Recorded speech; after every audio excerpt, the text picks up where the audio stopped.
Hi అండి, నమస్తే. Welcome to Suhasini's kitchen. నేను మీ సుహాస్ని రెడ్డి. ఈరోజు మన కిచెన్లో బీరకాయతో కమ్మనైన 4 రకాల కూరలను ప్రిపేర్ చేసుకుందాం. ఈ పచ్చళ్ళు మన ఆరోగ్యానికి, టేస్ట్కు చాలా మంచిది. క్విక్గా ప్రిపేర్ చేసుకోవచ్చు. ఒక్కసారి చూసి ట్రై చేయండి. ఇందుకోసం ముందుగా క్యాటరింగ్ స్టైల్ బీరకాయ పచ్చడిని ప్రిపేర్ చేస్తున్నాను. ఈ పచ్చడి చాలా సింపుల్గా ప్రిపేర్ చేసుకోవచ్చండి. చాలా అంటే చాలా రుచిగా ఉంటుంది. రైస్లోకైనా, రోటీలోకైనా, చపాతీలోకైనా. అంతేకాకుండా ఇది 3-4 డేస్ వరకు కూడా నిల్వ ఉంటుందండి. మరి ఇంకెందుకు ఆలస్యం, మీరు కూడా ఈ వీడియో చూసి ఒక్కసారి ట్రై చేయండి. ముందుగా ఇక్కడ నేను 1/4 కిలో బీరకాయలు తీసుకున్నానండి. వాటిని 2-3 సార్లు శుభ్రంగా కడిగి పెట్టుకుంటున్నాను. అలాగే మనకి ఈ బీరకాయ పైన ఉన్న ఈ తొక్కును తీయాల్సిన అవసరం లేదండి. కానీ చూడండి, బీరకాయ మొదట్లో మాత్రం తీసుకోవాలి. ఎందుకంటే అక్కడ నార లాంటిది ఉంటుంది. చూస్తున్నారుగా వీడియోలో, ఇలాంటి నారలు ఉంటాయి కాబట్టి మనకి చట్నీలో అంతా తినేటప్పుడు నార వస్తుంది. కాబట్టి ఇలా బీరకాయ చివరన ఈ నార అనేదంతా తీసేసుకోవాలి. చూడండి, ఇలా చేత్తో అయినా మీరు నారలు మాత్రమే తీసేసుకోవచ్చు, లేదంటే ఇలా పీలర్తో అయినా అంతా పీల్ చేసుకోవచ్చు. చూసారుగా, ఇలా మొత్తం బీరకాయకి అంతా తొక్కు తీయకోకుండా ఎక్కడి దాకా అయితే మనకి ఈ పీచు అనేది వస్తుందో అక్కడి దాకా మాత్రమే తీసేసుకోవాలి. ఇలా తీసేసుకొని ఈ బీరకాయల్ని చిన్న చిన్న ముక్కలుగా కట్ చేసేసుకోవాలి. ఇదే విధంగా మొత్తం బీరకాయనంతా కూడా ముక్కలుగా కట్ చేసుకోవాలండి.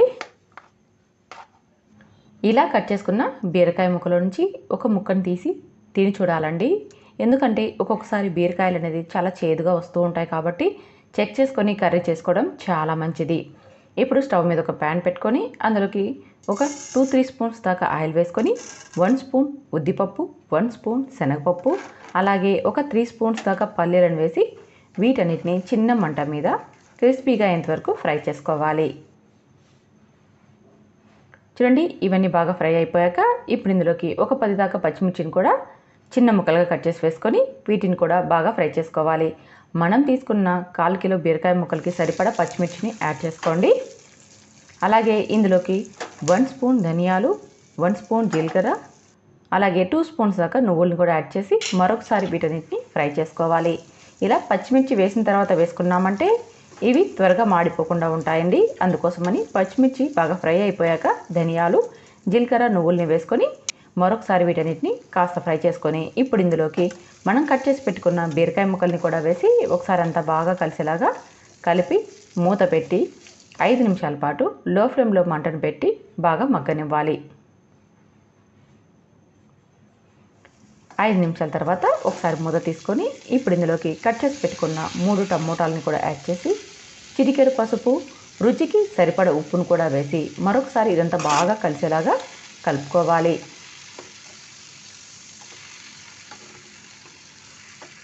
చూడండి, ఈ విధంగా బాగా కలిపి మూత పెట్టి మరొక 10 నిమిషాల పాటు మంటని లో ఫ్లేమ్లోనే పెట్టి బాగా ఉడికించుకోవాలి. 10 నిమిషాల తర్వాత మీకు మూత తీసి చూపిస్తున్నాను. చూడండి, మనకి టమోటాలు అలాగే బీరకాయ ముక్కలు కూడా బాగా ఉడికిపోయాయి. బీరకాయ ముక్కలు ఉడికాయో లేదో చెక్ చేసుకోవాలంటే ఒక బీరకాయ ముక్కను తీసుకొని గట్టిగా ప్రెస్ చేసామంటే అది మెత్తగా అయిపోయిందంటే ఉడికిపోయినట్టు. చూసారుగా, మనకి చాలా సాఫ్ట్గా ఉడికిపోయాయి. ఇప్పుడు ఇందులోకి ఒక 2 రెమ్మల కొత్తిమీరను కూడా కాడలతో సహా వేసేసుకొని ఒకసారి అంతా బాగా కలిపి ఇప్పుడు స్టవ్ ఆపేసుకొని కిందకి దించుకోవాలి. ఇలా దించి వీటిని బాగా చల్లారనివ్వాలండి. చల్లారిన తర్వాత మనం గ్రైండ్ చేసుకోవాలి. చూడండి, ఈ విధంగా చల్లారిన ఈ బీరకాయ ముక్కలన్నిటినీ కూడా ఒక మిక్సీ బౌల్ తీసుకొని అందులోకి ఇదంతా మొత్తంగా వేసేసుకోవాలి.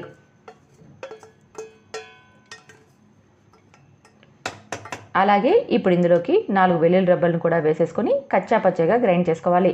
మరీ సాఫ్ట్గా ఉండేలాగా గ్రైండ్ చేసుకోకండి. మామూలుగా మనం ఏదైనా పచ్చడిని ఎలా అయితే ప్రిపేర్ చేసుకుంటామో అలా కచ్చా పచ్చగా ఉండేలాగా గ్రైండ్ చేసుకోవాలి. చూడండి, ఈ విధంగా గ్రైండ్ చేసుకోవాలి. ఇప్పుడు స్టవ్ మీద ఒక చిన్న పోపు పెనం పెట్టుకొని అందులోకి కొద్దిగా ఆయిల్ వేసుకొని ఒక 1/2 టీ స్పూన్ శనగపప్పు, 1/2 టీ స్పూన్ ఉద్దిపప్పు, 1/2 టీ స్పూన్ ఆవాలు, ఒక 1/2 టీ స్పూన్ జీలకర్రని యాడ్ చేసుకోవాలి. ఆల్రెడీ మనం పచ్చడిలోకి పప్పులు వేసాం కాబట్టి ఇందులోకి నేను చాలా తక్కువగా వేస్తున్నాను. అలాగే ఇందులోకి చిటికెడు ఇంగువ, కొద్దిగా కరివేపాకు, 4 ఎండుమిర్చి ముక్కల్ని వేసి ఈ పోపునంతా బాగా ఫ్రై చేసుకోవాలి. చూడండి ఈ విధంగా పోపు బాగా ఫ్రై అయిపోయాక ఇప్పుడు ఇందులోకి మనం గ్రైండ్ చేసి పెట్టుకున్న ఈ బీరకాయ పచ్చడిని కూడా వేసేసుకొని ఇదంతా బాగా కలుపుతూ 1 నిమిషం పాటు ఫ్రై చేసుకున్నామంటే అంతేనండి, చాలా అంటే చాలా రుచిగా ఉండే బీరకాయ పచ్చడి రెడీ అండి. చాలా బాగుంటుందండి. రైస్లోకైనా, చపాతీలోకైనా, రోటీలోకైనా, ఇడ్లీ దోశల్లో కూడా ఈ పచ్చడి చాలా బాగుంటుంది. తప్పకుండా నేను చేసిన విధానంలో ఒకసారి ట్రై చేయండి. ఇప్పుడు మనం మరొక రెసిపీని బీరకాయ వెల్లుల్లి పచ్చడి చాలా అంటే చాలా రుచిగా ఉంటుందండి. వెల్లుల్లి వేసి ఈ బీరకాయ పచ్చడి చేసుకున్నామంటే ఫ్రిడ్జ్లో పెట్టుకుంటే 10 డేస్ వరకు మనకు నిల్వ ఉంటుంది. చాలా అంటే చాలా రుచిగా ఉంటుంది. క్విక్గా ప్రిపేర్ చేసుకోవచ్చు. ఒక్కసారి చూసి ట్రై చేయండి. ఇందుకోసం స్టవ్ మీద ఒక చిన్న పెనం పెట్టుకొని అందులోకి మనం తినగలిగే కారం బట్టి పచ్చిమిర్చిని వేసుకోవాలి. ఈ పచ్చిమిర్చిని కాస్త వేగిన తర్వాత కొద్దిగా ఆయిల్ వేసుకొని బాగా వేయించుకోవాలి. మనం పచ్చిమిరపకాయలని అలాగే వేసామనుకోండి అవి చిట్లుతాయి. కాస్త కట్ చేసుకున్నట్టు వేసుకున్నామంటే మనకి వేయించుకునేటప్పుడు చిట్లకుండా ఉంటాయి. అలాగే ఇందులోకి ఒక 20 దాకా వెల్లుల్లి డబ్బలను వేసి బాగా వేయించుకోవాలి. చూస్తున్నారుగా ఈ విధంగా వెల్లుల్లి డబ్బలు కూడా మనకి బాగా వేగిపోవాలి. తర్వాత ఇందులోకి 1 స్పూన్ జీలకర్రను కూడా వేసుకొని మరొకసారి ఇదంతా బాగా వేయించుకోవాలి. లో ఫ్లేమ్లోనే వేయించుకోవాలి. అప్పుడు జీలకర్ర అనేది మనకి మంచి స్మెల్తో చాలా బాగుంటుంది. ఇలా వేయించేసుకొని వీటన్నిటిని ఒక ప్లేట్లోకి తీసుకొని తర్వాత ఇదే పెనంలోకి మనం ముందుగానే శుభ్రంగా కడిగి కట్ చేసుకున్న బీరకాయ ముక్కల్ని వేసుకోవాలి. ఈ బీరకాయ ముక్కలు 1/4 కేజీ ఉన్నాయండి. దానిని బట్టి మీరు పచ్చిమిర్చిని మిగతా అన్నీ కూడా వేసుకోండి. ఇందులోకి నేను నెయ్యి వేస్తున్నాను. మీరు కావాలంటే ఆయిల్నైనా వేసుకోవచ్చు. నెయ్యి వేయడం వల్ల ఆ ఫ్లేవర్ చాలా బాగుంటుందండి. బీరకాయ ముక్కలు బాగా వేగిపోయి మనం తినేటప్పుడు బీరకాయ బాగా వేగింది, టేస్టీగా ఉంది అని అనేలాగా బీరకాయ ముక్కలు వేయించుకోవాలి. చూస్తున్నారుగా ఈ విధంగా బీరకాయ ముక్కలు అనేది బాగా ఫ్రై అయిపోవాలి. అప్పుడే బీరకాయ పచ్చడి చాలా రుచిగా వస్తుంది. ఇలా నెయ్యిలో బాగా బీరకాయ ముక్కల్ని వేపేసుకొని వీటిని కూడా ఒక ప్లేట్లోకి తీసేసుకోవాలి. బీరకాయ ముక్కలు మనకి ఎంత బాగా ఫ్రై అయిపోతే ఈ పచ్చడి అంత రుచిగా వస్తుందండి. అసలు ఉత్తి బీరకాయలని తినేయచ్చు అనేంత బాగా ఫ్రై చేసుకోండి. ఇప్పుడు అదే ప్యాన్లోకి 3 పెద్ద సైజు టమోటాలని కూడా కట్ చేసి వేసి టమోటాలని కూడా సాఫ్ట్గా అయ్యేంతవరకు వేయించుకోవాలి. చూస్తున్నారుగా వాటర్ వేయకుండా టమోటాలని బాగా సాఫ్ట్గా అయిపోయేంత వరకు వేయించి ఇవి కూడా పక్కకు తీసి చల్లారనివ్వాలి. చూడండి ఇవన్నీ కూడా మనం ఒక ప్లేట్లోకి తీసేసుకొని చల్లారబెట్టుకోవాలి. చూసారా టమోటాలు ఎంత సాఫ్ట్గా అయిపోయాయో. కావాలంటే ఆయిల్ నేను యాడ్ చేసుకోవచ్చు, కానీ వాటర్ మాత్రం వేయద్దండి. వాటర్ వేసుకున్నామంటే పచ్చడి అనేది మనకి త్వరగా చెడిపోతుంది. మనం 10 డేస్ దాకా నిల్వ పెట్టుకోవాలంటే మాత్రం పచ్చడిలోకి తడి లేకుండా చూసుకోవాలి. ఇప్పుడు మనం వేయించుకున్నాం కదా పచ్చిమిర్చి, వెల్లుల్లి డబ్బలు, బీరకాయ, టమోటో, ఉప్పు, కొత్తిమీర, రుచికి సరిపడా ఉప్పును వేసేసి కాస్త కచ్చపచ్చగా గ్రైండ్ చేసుకోవాలి. మరి సాఫ్ట్గా కాదండి, అక్కడక్కడ మనకి బీరకాయ ముక్కలు అనేది పలుకులుగా ఉండాలి. ఆ విధంగా గ్రైండ్ చేసుకోవాలి.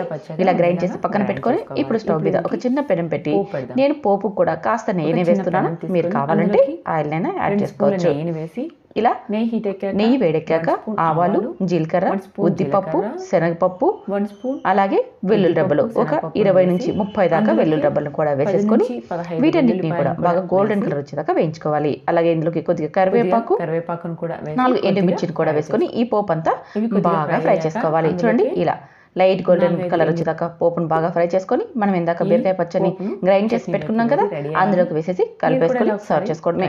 చాలా అంటే చాలా రుచిగా ఉంటుందండి ఈ బీరకాయ వెల్లుల్లి పచ్చడి. ఒక్కసారి ఈ విధానంలో ట్రై చేసి టేస్ట్ చేసి మీకు ఎలా వచ్చిందో కామెంట్ చేయండి. నచ్చితే లైక్ చేయండి. ఇప్పుడు మనం మరొక రెసిపీని ప్రిపేర్ చేసుకుందాం. ఈ బీరకాయ పచ్చడి కూడా క్విక్గా చేసుకోవచ్చు, టేస్టీగా ఉంటుంది. ఇందుకోసం స్టవ్ మీద ఒక పెనం పెట్టుకొని అందులోకి కొద్దిగా ఆయిల్ వేసుకోవాలి. ఆయిల్ బాగా వేడెక్కాక ఇందులోకి 1/2 కిలో బీరకాయ ముక్కల్ని వేసుకోవాలి.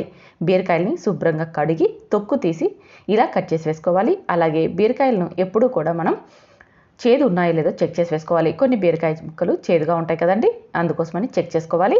ఇలా బీరకాయ ముక్కల్ని వేసుకున్నాక ఒకసారి ఇదంతా ఆయిల్ బాగా బీరకాయ ముక్కలకు అంటేలాగా కలిపి మూత పెట్టి లో ఫ్లేమ్లో మధ్యలో కలుపుతూ 10 నిమిషాలు వేయించుకోవాలి. అలా మధ్యలో కలపడం వల్ల బీరకాయ ముక్కలు అనేది సమానంగా ఫ్రై అయిపోతాయి అన్నమాట. పైన కింద అన్ని బీరకాయ ముక్కలు కూడా బాగా ఫ్రై అయిపోతాయి. చూసారా బీరకాయ ముక్కలు మనకి బాగా ఫ్రై అయిపోయాయి, లైట్ గోల్డెన్ కలర్ వచ్చాయి కదా. ఇప్పుడు ఇందులోకి మనం తినగలిగే కారాన్ని బట్టి పచ్చిమిర్చిని, అలాగే 2 పెద్ద సైజు ఆనియన్స్ని, అలాగే ఇందులోకి 2 స్పూన్స్ దాకా జీలకర్రని, 1 స్పూన్ మెంతుల్ని కూడా వేసుకోవాలి. అలాగే వీటన్నిటిని కూడా బాగా కలుపుకోవాలి. చూడండి బీరకాయ ముక్కలు, ఆనియన్ ముక్కలు, పచ్చిమిర్చి ముక్కలు అన్నీ కలిపి ఇందులోకి చిటికెడు పసుపును, అలాగే రుచికి సరిపడా ఉప్పును కూడా వేసేసుకొని కొద్దిగా చింతపండును, చిన్న గోలి సైజ్ అంతా చింతపండు సరిపోతుందండి. అలాగే కొద్దిగా కొత్తిమీరను, కొద్దిగా కరివేపాకును, అలాగే కట్ చేసుకున్న 2 టమోటాలు కాస్త తక్కువ తీసుకున్నాం కాబట్టి చిన్న గోలి సైజ్ అంత చింతపండును వేసుకోవాలి. అప్పుడే మనకి పచ్చడి అనేది రుచిగా వస్తుంది. ఇలా వేసేసి మరొకసారి ఇవన్నీ కలిపి ఇందులోకి 5-6 వెల్లుల్లి రెబ్బల్ని కూడా వేసేసి మూత పెట్టి మధ్య మధ్యలో కలుపుతూ 10 నిమిషాలు మనం ఉడికించుకోవాలి. చూడండి, మీకు 10 నిమిషాలకు చూపిస్తున్నాను. మనకి బీరకాయ ముక్కలు, టమోటా, ఆనియన్ అన్నీ సాఫ్ట్గా ఉడికిపోయాయి కదా. ఇలా మనం వాటర్ వేసుకోకున్నా కానీ బీరకాయ టమోటాలో నుంచి వాటర్ వచ్చేసి ఇవి బాగా మెత్తబడిపోతాయి అన్నమాట. ఇలా మెత్తగా అయిపోయాక స్టవ్ మీద నుంచి దించి వీటిని ఒక మిక్సీ గిన్నెలోకి వేసేసుకోవాలి. చల్లారిన తర్వాత అయినా వేసుకోవచ్చు, లేదు మనం త్వరగా గ్రైండ్ చేసుకోవాలనుకుంటే మాత్రం ఇలా వేసేసి గ్రైండ్ చేసుకోవచ్చు. కాకపోతే గ్రైండ్ చేసుకున్నప్పుడు దానిపైన క్లాత్ వేసుకున్నాం అనుకోండి, వేడి వల్ల మనకి ఈ మూత అనేది ఎగిరిపోకుండా ఉంటుందన్నమాట. లేదంటే మనకి మిక్సీ జార్ మూత పైకి ఎగిరిపోయి ఈ కూర అంతా కూడా స్ప్రెడ్ అవుతుంది. అందుకోసమని మీరు ఎప్పుడైనా గ్రైండ్ చేసుకునేటప్పుడు వేడిగా ఉంటే మాత్రం ఒక క్లాత్ని యూజ్ చేసుకోండి. చూసారా, అంతే. ఇందులోకి పోపు కూడా అవసరం లేదు, చాలా రుచిగా ఉంటుంది. తప్పకుండా ట్రై చేయండి. ఇప్పుడు మీకు మరొక కర్రీ చూపిస్తున్నాను. అదేనండి బీరకాయ పాల ఫ్రై. పాలు పోసి చాలామంది బీరకాయ కర్రీని చేస్తూ ఉంటారు. ఒక్కసారి ఈ విధానంలో ట్రై చేయండి, చాలా రుచిగా ఉంటుంది. ఇందుకోసం నేను ఇక్కడ 1/2 కేజీ బీరకాయలను తీసుకుంటున్నాను. బాగా లేతవి తీసుకోవాలి, అప్పుడే ఈ కూర చాలా బాగుంటుంది. పైన తొక్కను మొత్తం తీసేసి బీరకాయల్ని ముక్కలుగా కట్ చేసుకోవాలి. చూస్తున్నారుగా, ఈ విధంగా మీడియం సైజులో ముక్కలు ఉండేలాగా కట్ చేసుకోవాలి. ఇలా అన్నీ కూడా కట్ చేసి పెట్టుకోవాలి. అలాగే ఇందులోకి 2 టమోటాలు, ఒక పెద్ద సైజు ఆనియన్, 4 పచ్చిమిర్చి ముక్కలు రెడీగా పెట్టుకోవాలి. ఇప్పుడు స్టవ్ మీద ఒక పెనం పెట్టి అందులోకి కొద్దిగా ఆయిల్ వేసుకొని పోపు దినుసులు వేసుకోవాలండి. ఉద్దిపప్పు, శనగపప్పు, ఆవాలు, జీలకర్ర ఇవన్నీ బాగా ఫ్రై అయిపోయాక 4 పచ్చిమిర్చి ముక్కల్ని, కొద్దిగా కరివేపాకును వేసేసుకొని అలాగే మనం ముందుగానే కట్ చేసి పెట్టుకున్న ఆనియన్ని, కాస్త కచ్చా పచ్చగా దంచిన వెల్లుల్లి రెబ్బల్ని వేసుకొని 1 నిమిషం పాటు బాగా వేయించుకోవాలి. తర్వాత ఇందులోకి మనం ఇందాక కట్ చేసి పెట్టుకున్న ఈ టమోటా ముక్కల్ని కూడా వేసేసుకొని మరొక నిమిషం పాటు వేయించుకున్నాక ఇందులోకి బీరకాయ ముక్కల్ని మొత్తం వేసేసుకోవాలి. ఇలా వేసేసి ఇదంతా బాగా కలిసేలాగా కలుపుకోవాలి. చూడండి, ఈ విధంగా బీరకాయ ముక్కల్ని బాగా కలిపి మూత పెట్టి లో ఫ్లేమ్లో 10 నిమిషాల పాటు ఉడికించుకోవాలి. ఈ బీరకాయ ముక్కల్లోంచి వాటర్ వచ్చేసి మనకి బీరకాయ ముక్కలు అనేది చాలా సాఫ్ట్గా ఉడికిపోతాయి. చూసారా, బీరకాయ ముక్కల్లో వాటర్ వచ్చేసి బీరకాయ ముక్కలు అనేది ఎంత సాఫ్ట్గా ఉడికిపోయాయో. ఇప్పుడు చిటికెడు పసుపు, 1 స్పూన్ కారం పొడి, రుచికి సరిపడా ఉప్పును వేసేసుకోవాలి. అలాగే ఒక పావు టీ స్పూన్ దాకా వేయించి పొడి చేసుకున్న జీలకర్ర పొడిని కూడా వేసుకోవాలి. ఇలా వేసేసి మరొక నిమిషం పాటు ఇది బాగా వేయించుకొని మూత పెట్టి మరొక 2 లేదా 3 నిమిషాలు ఉడికించుకుంటే సరిపోతుంది. ఆల్రెడీ మనకి బీరకాయ ముక్కలు ఉడికాయి కదా. ఇప్పుడు మనకి మసాలా మాత్రమే ఫ్రై అయిపోతే సరిపోతుంది అనమాట. చూడండి, ఈ విధంగా ఒక 2 నిమిషాలు బాగా ఉడికించుకున్నాక ఒకసారి ఇదంతా బాగా కలుపుకోవాలి. చూడండి, ఇందులోకి వాటర్ కూడా అవసరం లేదు. మనకి బీరకాయ ముక్కలు అనేది బాగా ఉడికిపోయాయి. ఇప్పుడు ఇందులోకి బాగా చిక్కటి పాలను వేసుకోవాలి. పాలు బాగా మరిగించుకోవాలండి. పచ్చి పాలను వేసామంటే విరిగిపోతాయి. బాగా మరిగించిన చల్లారిన పాలను వేసుకోవాలి. పాలు చిక్కగా ఉంటే రుచి అనేది చాలా బాగుంటుంది. ఇలా పాలను వేసేసి ఇదంతా బాగా కలిసేలాగా కలుపుకోవాలి. ఈ పాలు వేసిన ఈ బీరకాయ కూర మాత్రం చాలా అంటే చాలా రుచిగా ఉంటుందండి. బీరకాయ ఇష్టపడని వారు కూడా ఇలా చేసి ఇచ్చామంటే చాలా ఇష్టంగా తింటారు. ఒక్కసారి ఇలా పాలు వేసి ట్రై చేయండి. ఇందులోకి హెవీ మసాలా కూడా ఏమీ లేదండి. మనం కేవలం ఉప్పు, పసుపు, అలాగే కాస్త జీలకర్ర పొడిని వేసాం, అంతేనండి. చాలా తక్కువ మసాలాతో చాలా అంటే చాలా రుచిగా ఉంటుంది. ఈ కూరను తప్పకుండా మీరు ట్రై చేయండి, పిల్లలకైతే చాలా నచ్చుతుంది. మరి ఇంకెందుకు ఆలస్యం, నేను చేసిన ఈ కర్రీస్ అన్ని ఒక్కసారి ట్రై చేసి టేస్ట్ చేసి మీకు ఎలా వచ్చాయో కామెంట్ చేయండి. నచ్చితే మాత్రం లైక్ చేయండి, షేర్ చేయండి. ఇలాంటి సింపుల్ అండ్ టేస్టీ వంటకాల కోసం మా ఛానల్ని సబ్స్క్రైబ్ చేసుకోండి. Thank you for watching.